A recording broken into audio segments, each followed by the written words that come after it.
سابق deputy superintendent Adiala jail محمد اکرم سمیت 4 ملازمین کو نوکری سے نکال دیا گیا۔ افسران کے خلاف ذہنی مریض قیدیوں کے سیل میں حوالاتی کے قاتل کی انکوائری جاری تھی۔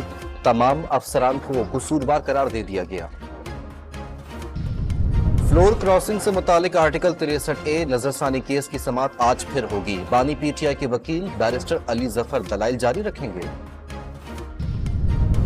ڈسٹرکٹ اینڈ سیشن کورٹس اسلام آباد نے بانی پی ٹی آئی کی 6 اور بشرا بی بی کی ایک مقدمے میں عبوری ضمانت میں 21 اکتوبر تک توسیع کر دی۔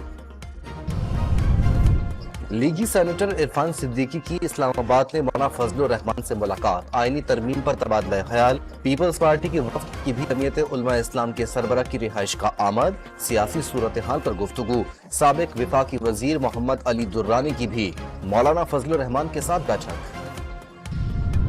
اسرائیل کا بیروت پر ڈرون حملہ، 6 افراد شہید اور 8 زخمی۔ 24 گھنٹے کے دوران شہادتوں کی تعداد 46 تک پہنچ گئی۔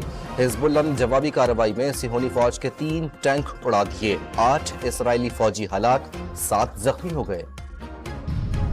امریکی صدر نے ایران کی جوہری تنصیبات پر اسرائیلی حملوں کی حمایت سے انکار کر دیا۔ کینیڈا، فرانس، جرمنی، برطانیہ اور جاپان سمیت G7 ممالک کا بھی امریکہ سے اتفاق۔ میزائل حملوں کے بعد ایران پر نئی پابندیاں لگائی جائیں گی، جو بائیڈن کا بیان۔